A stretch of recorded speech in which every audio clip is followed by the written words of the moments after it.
Hey, Rebels. My name is Matthew Barton, and I'm the host of the Rebellion Brewing podcast. When the brewery was just getting started, we picked up a lot of second-hand office equipment to save a few bucks in the early days. Unfortunately, one of the things we picked up was a color printer that turned out to be the bane of our existence. It squeaked, it jammed, and our office manager, Elise, described it as the Antichrist. It caused no end of grief until the day we got permission to take the boots to it. It was an act of catharsis, and everyone deserves to feel that good. That's why I'm so pumped about today's guest. Morgan Turner is the owner of the Regina Rage Room, located just a block north of the taproom, right here in the warehouse district. I want to know about the most expensive things she's ever smashed, and whether she prefers sledgehammers or aluminum bats. So let's get into it.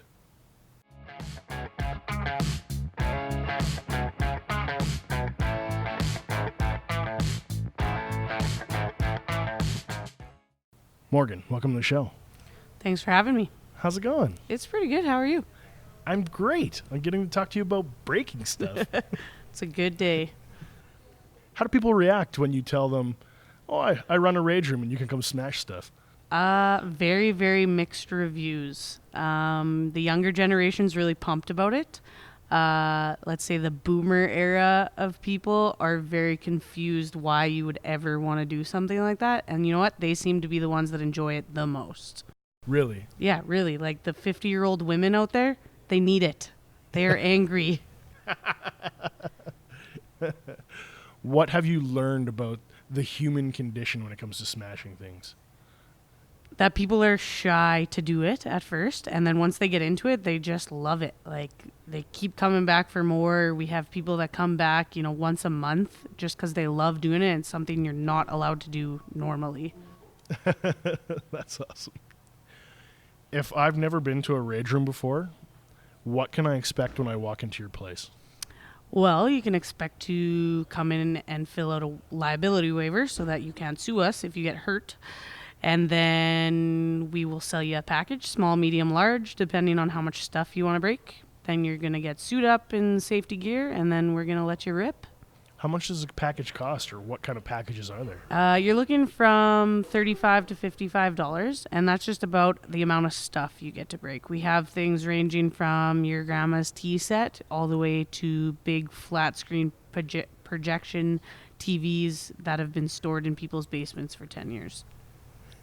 Where do you get all this stuff to smash? Some things are donated. We have a couple of companies in Regina that continuously donate to us every couple of weeks. And then we also get donations just dropped off at our door, or we pick stuff up off garage sale or from Value Village.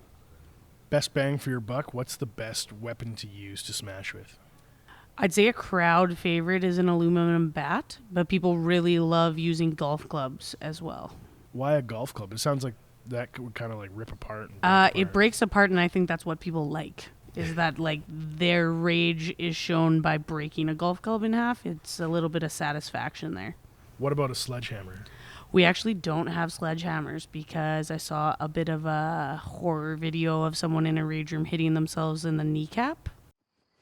If you get hit, it's your own fault. Okay, then I'm gonna start kicking air like this. And if any part of you should feel that air, it's your own fault. And I don't want that to happen at our location, so I'm just gonna err on the safe side there. Did he blow apart his kneecap? I don't really know. The video just ended, so I imagine it didn't end well for him, but I just really don't want someone to have that happen at our location. Like he lost his grip and it just... I think it's just bad aim. It's when you see people swinging an axe, and it's a little scary when they're chopping wood. The same thing with a sledgehammer. You get really into it. I'm just scared someone's gonna hurt themselves, and we've really had no injuries other than little baby cuts, and so I'd like to keep it that way. Has anyone ever like swung a baseball bat at something and it kind of comes back and hits them in the head or something? Nearly. That's happened a couple times. We also have like, you get the group of dudes in there who are like batting stuff at each other just for the fun of it. But What do you mean? Like they're throwing it at each other? And like then swinging? they'll throw, let's say, they'll throw an ink cartridge up in the air and swing it at their buddy, who it then blows up in his face, and he has to come out and tell me he's covered in ink and needs help washing it out of his mouth. Other than that, it doesn't happen that very often. How do you wash ink out of your mouth? With just water? Just a lot of water. Was he okay? He was okay. He thought it was pretty funny. Oh, okay. He had a good sense of humor. Yeah, about it. they were all really, really good about it. What's your favorite thing to smash?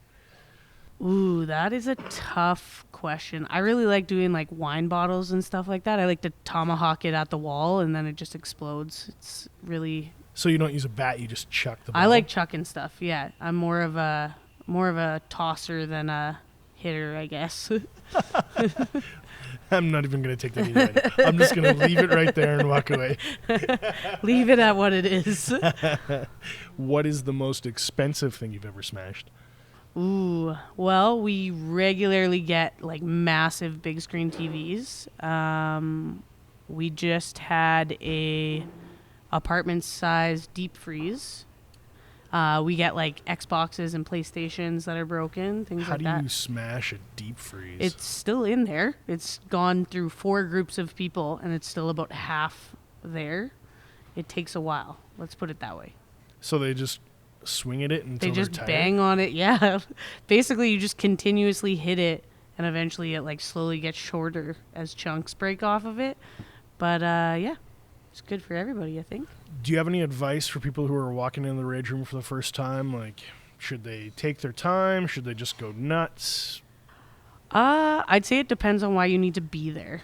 I really like to encourage people to take their time and enjoy themselves while they're there. But if you're genuinely there because you're pissed off about something, fucking go ham. Like, enjoy yourself, break all the things, and then come back another time so you can really enjoy it.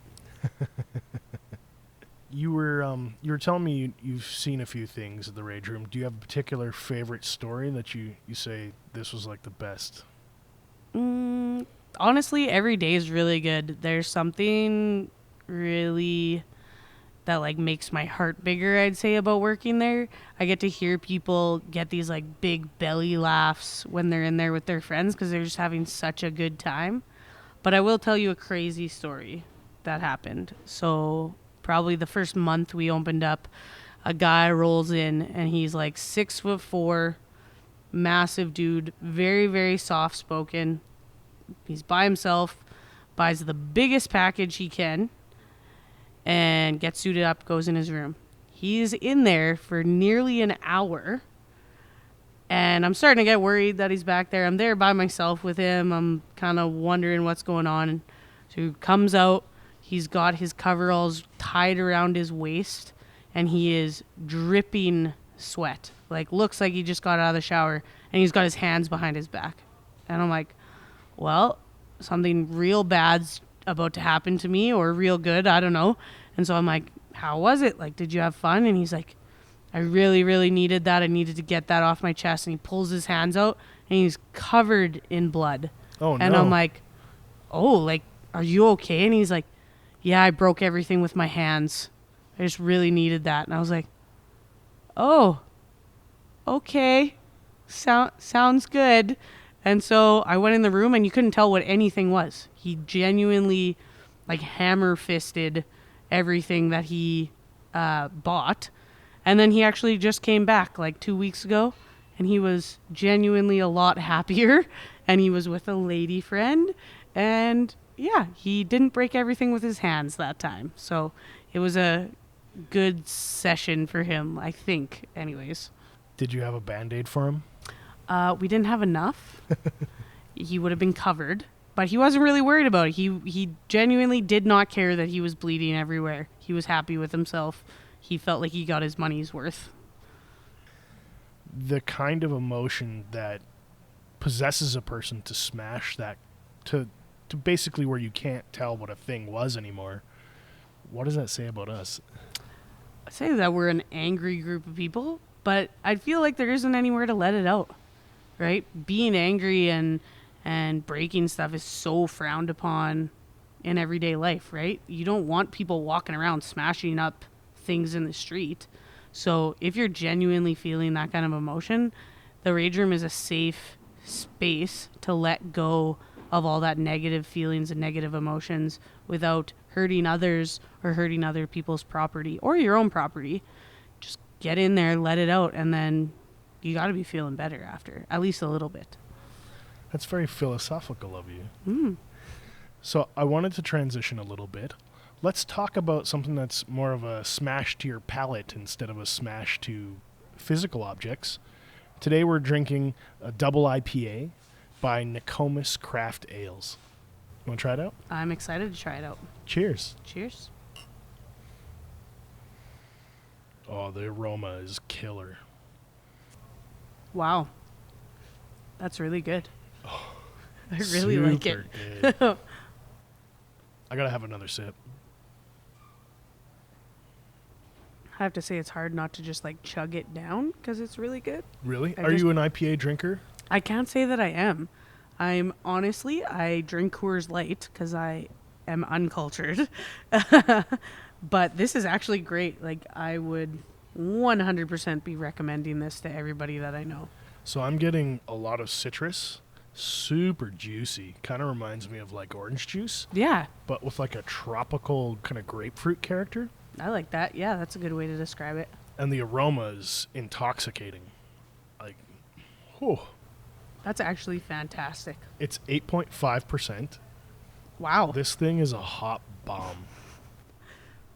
I can only have a couple. I might not be able to drive home. Wow. That's why he only gave us half pints, because this is a big beer. Wow, that's fantastic. But it doesn't feel chunky or thick. No, You know when you drink like maybe an English style beer and you're feeling like you got bloated in you're your tummy? really full. Yep. I'm not getting that sense with this. No, not at all. It's got a nice little kind of earthy, piney finish, but it's mostly juicy.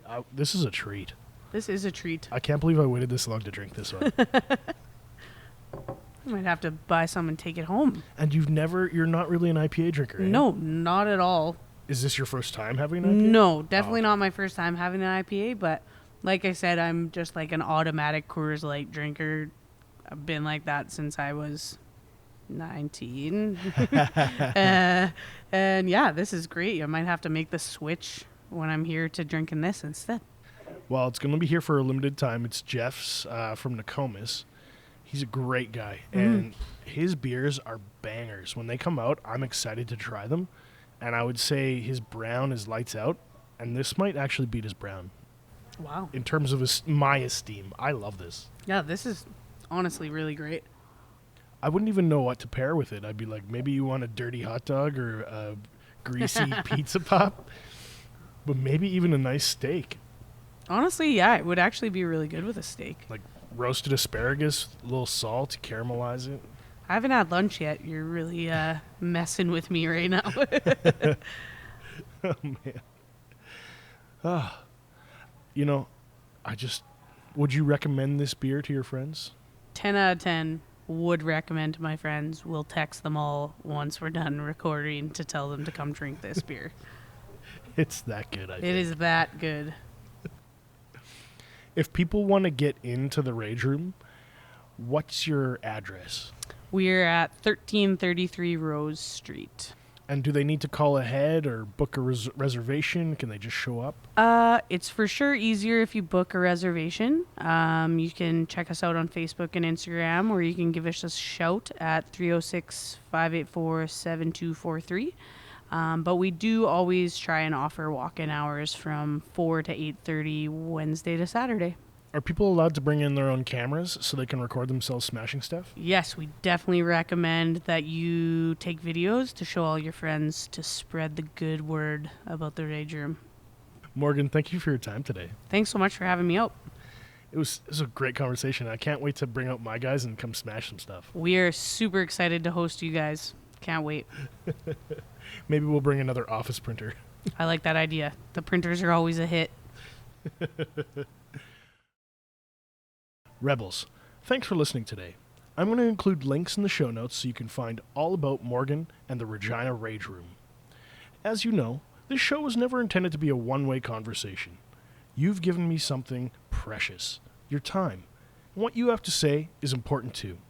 If you'd like to join the conversation or ask our guests more questions or leave a comment about an episode, join us on our brand new Facebook page channel for the podcast at Rebellion Brewing Podcast on Facebook. As always, if you want to find the latest news about Rebellion Brewing, be sure to check us out on Facebook, Instagram, or Untappd. Thank you for joining the Rebellion.